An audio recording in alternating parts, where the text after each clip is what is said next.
Olá para você, o Pô de Câmara desta edição entrevista o professor Graciliano Santos, professor de gestão.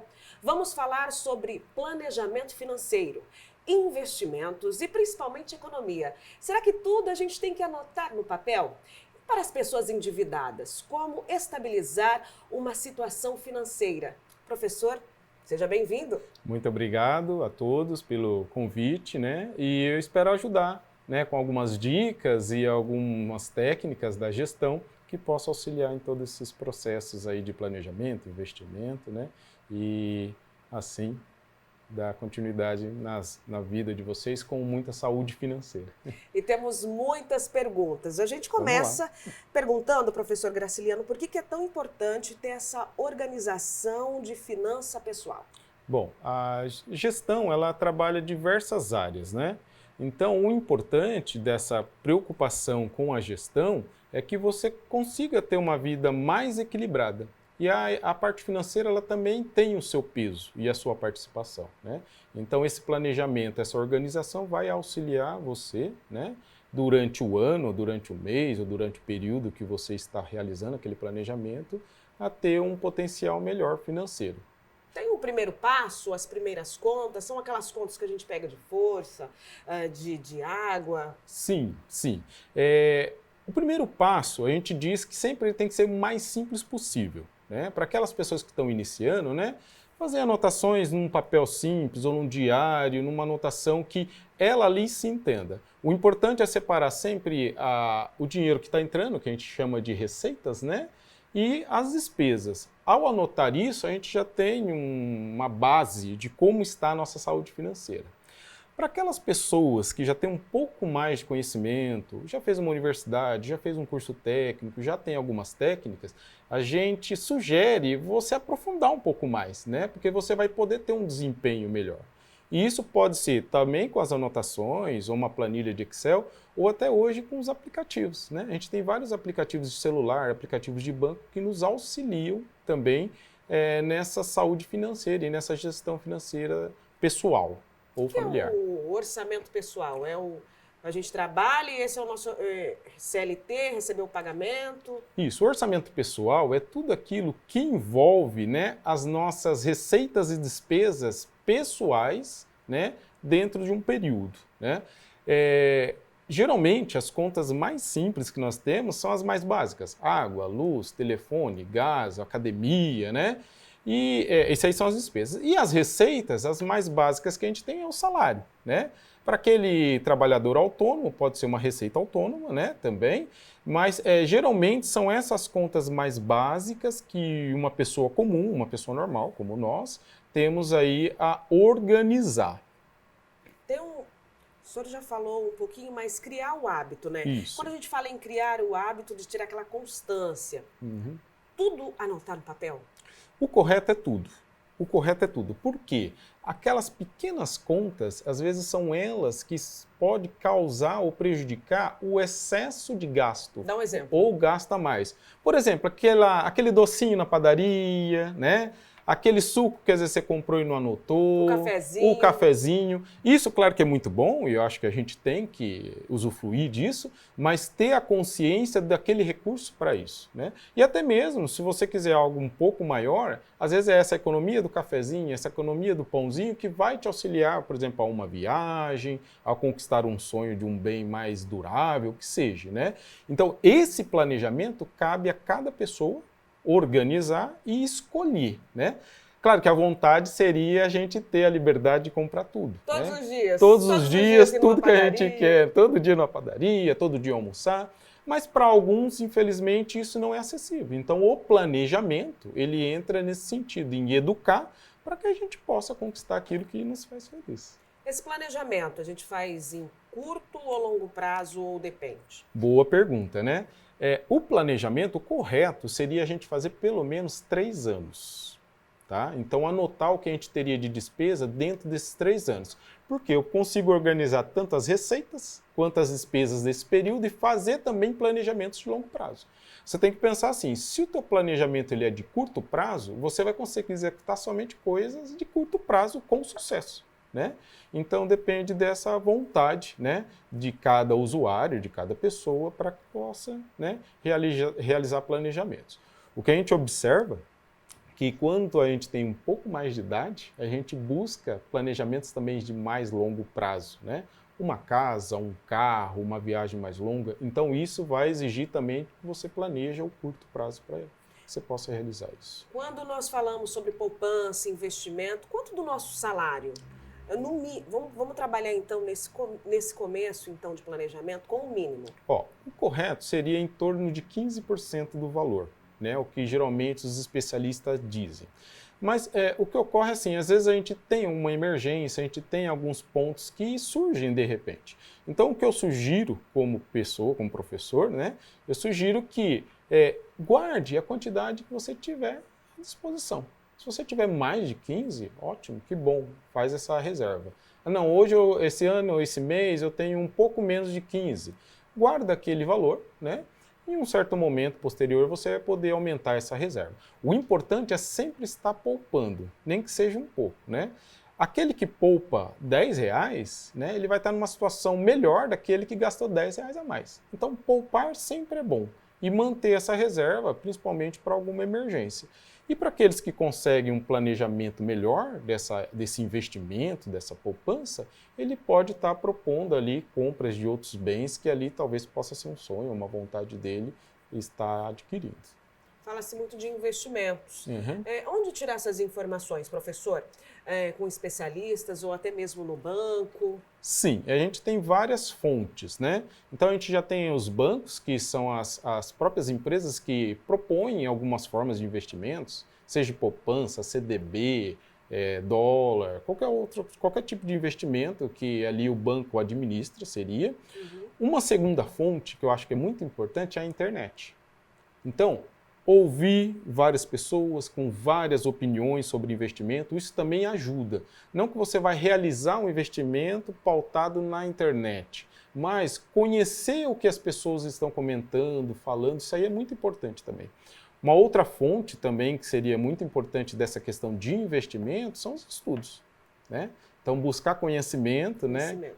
Ensino técnico, universidade, ou até mesmo pessoas que já trabalham na área, né? Então, o conhecimento ele está aberto, né? E a partir do momento que você se sente seguro com esse conhecimento, aí sim você pode fazer esses aportes.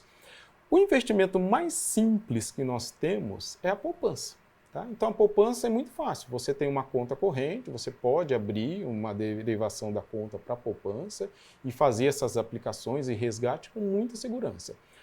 As demais aplicações, né, tirando a poupança, e esse aí é um conceito que eu tenho, ela vai exigir um pouquinho mais de conhecimento. Então, eu recomendo que, se você não conhece, busca esse conhecimento primeiro para estar realizando esse tipo de operação, para que você não tenha nenhum tipo de problema ou nenhum tipo de surpresa, porque cada investimento tem uma regra, tem uma restrição, tem algum ponto ali que pode ser importante ali na questão de você aplicar esse recurso e talvez não ter ele de volta no tempo que você quer, ou a quantidade do valor de porcentagem a juros compostos que você gostaria de ter de retorno.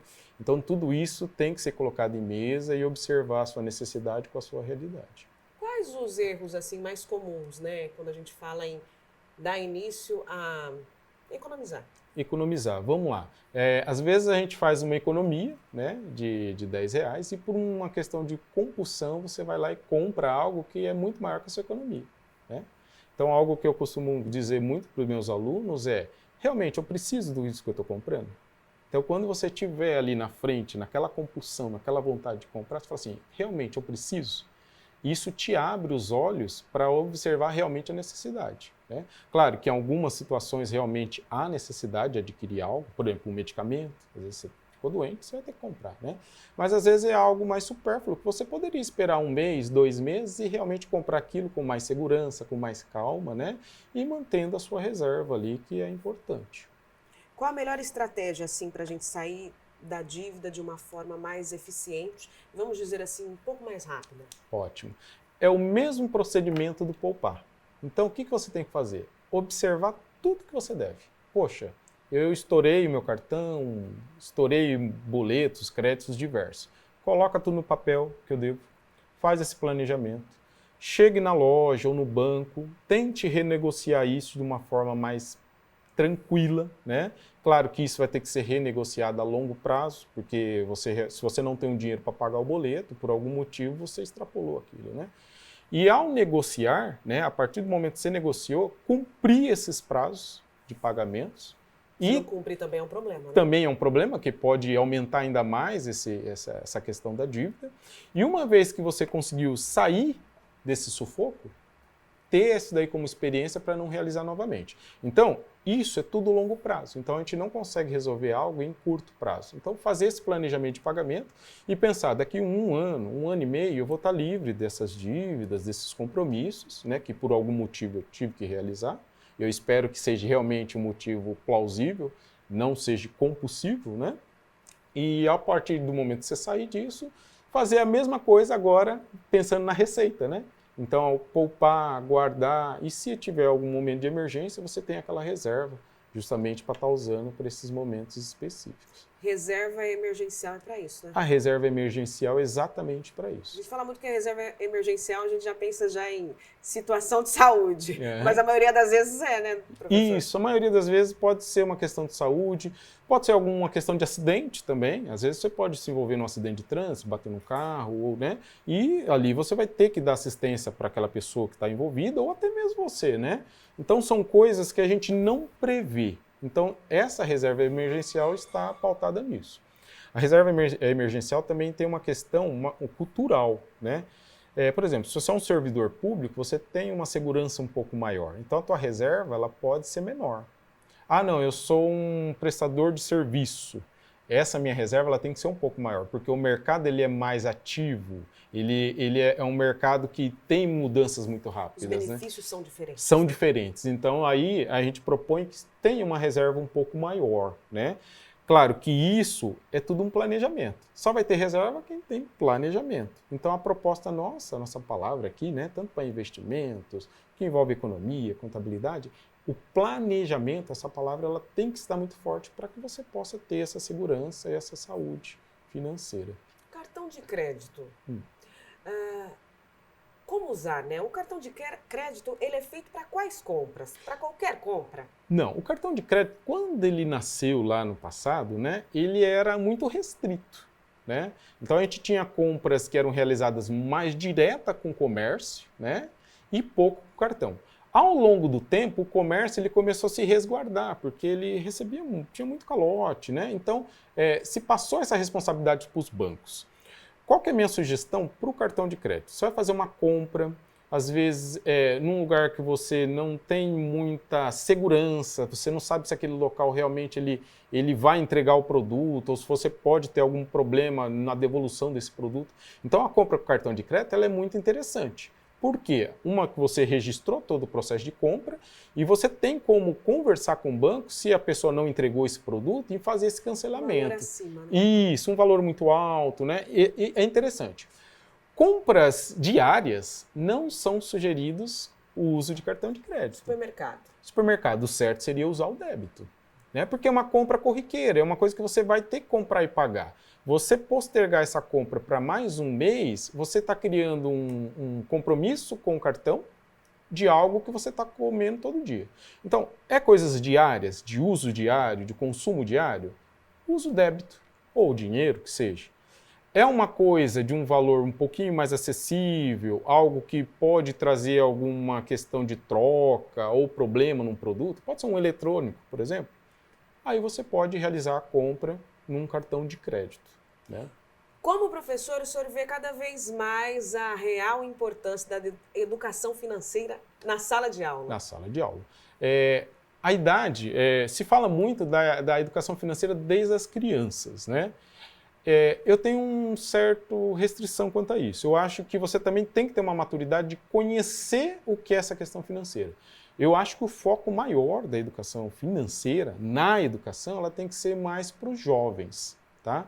Então, começou a adolescência, ali é o ponto ideal para que a gente possa trabalhar essa educação financeira com as crianças, vão ser os adolescentes. Também, a gente também tem que analisar a realidade de cada instituição, né? Isso. Realidade diferente de uma instituição pública para uma privada. Privada, exatamente. Então, a privada ela já vem trabalhando já há mais tempo isso, então ela pega ali um pouco no infantil, no adolescente, e vem trabalhando isso de uma forma mais diversificada. A pública, existem políticas que estão mudando para isso, mas a gente sabe que o trabalho público ele demanda um pouco mais de tempo para amadurecer, né? Então, por exemplo, a ETEC ela tem um trabalho muito forte nisso, mas a ETEC não consegue atender todo o município, toda a comunidade, né? Mas o setor público vem de uma forma muito lenta melhorando. O ideal seria que atingisse todos, né? Para ter esse planejamento, ter essa consciência. Se endividar não é um problema. Saber se endividar, sim. Né? Então, saber o seu limite, até onde você pode ir, o que você pode adquirir e analisar dentro desse contexto os riscos. Né? E o risco que geralmente, pela população mais comum, que às vezes não tem acesso a isso, ele não é calculado. Ele é calculado os benefícios, e eu acho que todo mundo, ao comprar, pensa nos benefícios, ótimo, mas o risco dessa transação, ela não é colocado. E quando ocorre o risco, às vezes pega despreparado esse público que não tem esse preparo ou não tem esse conhecimento e depois acaba ali tendo problemas maiores, né, no que diz respeito a endividamento. Né? Tem uma questão aqui, professor, acho que a gente já até conversou um pouquinho durante a entrevista, mas é sobre buscar recursos e informação, né? O senhor mesmo disse, né? A internet tem bastante gente ali com bastante informação plausível que dá para a gente identificar e entender. Também tem cursos, né, professor? Tem os cursos também. Tem Por exemplo, a ETEC. Isso, tem cursos online também, né? Então, eu acho que é bem interessante isso, porque quando você começa a se envolver nesse mundo da gestão, você ganha, você fala assim, nossa, não sabia que tinha esse recurso, nossa, não sabia que tinha essa pessoa. Então você acaba adquirindo esses cursos que vão complementando esse teu conhecimento. Né? E muitos profissionais hoje que atuam, né, aí no mercado de gestão, contabilidade, área de direito, economia, às vezes começou justamente com uma dúvida, né, com uma pessoa que ali, como exemplo, atuava dentro dessa área, e com o tempo, quando foi buscando esse aperfeiçoamento, esses cursos, né, a pessoa começou amando a área e tocou e direcionou a sua vida profissional para a área da gestão. A economia está em constância sempre, né? Sempre. Economizar é a chave. A economia ela é uma ciência social, né? Então, o que acontece? O bom uso da economia vai te trazer um prazer social e uma segurança social. E isso envolve saúde, segurança, envolve tudo. Para dormir um pouquinho mais tranquilo. Dormir mais né? tranquilo, pôr a cabeça no travesseiro. Para não se desesperar, de repente, quando perde o emprego, é demitido e acaba falando, meu Deus, o que eu vou fazer? Mas tem aquela reservinha que, mesmo que seja o mínimo, às vezes dá para você caminhar até procurar conseguir uma outra oportunidade. Né? E a nossa profissão, né, que está dentro da área da gestão, é justamente essa responsabilidade, auxiliar as pessoas a ter uma vida social com qualidade, né? Então, a gente trabalha muito com números, estatísticas, índices, técnicas de cálculo, controle e tudo, mas o foco principal é dar essa segurança para as pessoas. E a gente fica muito feliz quando as pessoas adquirem esse conhecimento, né, e conseguem promover isso para ele, uma pessoa, para sua família, né, para um amigo que seja, um colega. E o nosso trabalho, a gente se sente aí muito engrandecido quando a gente vê as pessoas realmente utilizando e aplicando isso e tendo os resultados positivos. Né, para essa segurança. Professor, estamos chegando no finalzinho da nossa entrevista. Eu gostaria que o senhor desse a sua mensagem em relação à economia e que as pessoas possam ter essa conscientização exata. Ótimo. Bom, a economia está nas nossas vidas. Né? Então, não conhecê-las ou não buscar esse conhecimento tentar não buscar o melhor. Né? Então, a gente tem um potencial a chegar até o 100. Então, eu gostaria que, com esse conhecimento da economia, você pudesse chegar até o 100. Né? E a gente começa devagar. Né? Muitas pessoas pensam, vou chegar lá no alto, vou pegar... Não, a gente começa com as anotações no papelzinho. Anota no papelzinho, busca conhecimento, tenta outras técnicas, busca aquelas cálculos de matemática que a gente fazia na escola, que todos aqueles cálculos estão envolvidos dentro desse conhecimento. E você vai encontrar o sentido de todo esse conhecimento adquirido na escola, adquirido no dia a dia com o pai, com a mãe, onde você vai aplicar ali na sua vida. E você vai observar o quanto que você vai extrair de coisas boas desse potencial. Então, a vida financeira, ela não separa da nossa vida. Ela é vida financeira. Então, ela está andando em conjunto. Então, essa preocupação com a saúde dessa vida financeira, ela é muito importante. Como a gente cuida do corpo, como a gente come bons alimentos ou tenta buscar os melhores alimentos, a parte financeira, ela também é assim. Então, a gente tem que sempre buscar o melhor. E se você tiver o planejamento, você consegue atingir todas as suas vontades, desejos de produtos materiais e até a questão de organização. E isso vai dar uma qualidade de vida muito boa para você. Então, pensar em qualidade de vida sem economia, sem o direito, sem a contabilidade, sem o planejamento, as aplicações, investimentos, fica um pouco difícil, né? Mas o conhecimento está aí e a proposta nossa é auxiliar aí quem está buscando isso, né, a realmente a se organizar para essa proposta. Podcâmara de Assis entrevistou o professor Graciliano Santos. Professor, obrigada pela sua entrevista, foi bastante esclarecedora. Obrigado a vocês pelo convite e estou à disposição aí de quem estiver ouvindo para tirar qualquer dúvida, né? E também o pessoal da TV Câmara se precisar para alguma coisa. E obrigada pela sua audiência. Até mais. Tchau, tchau.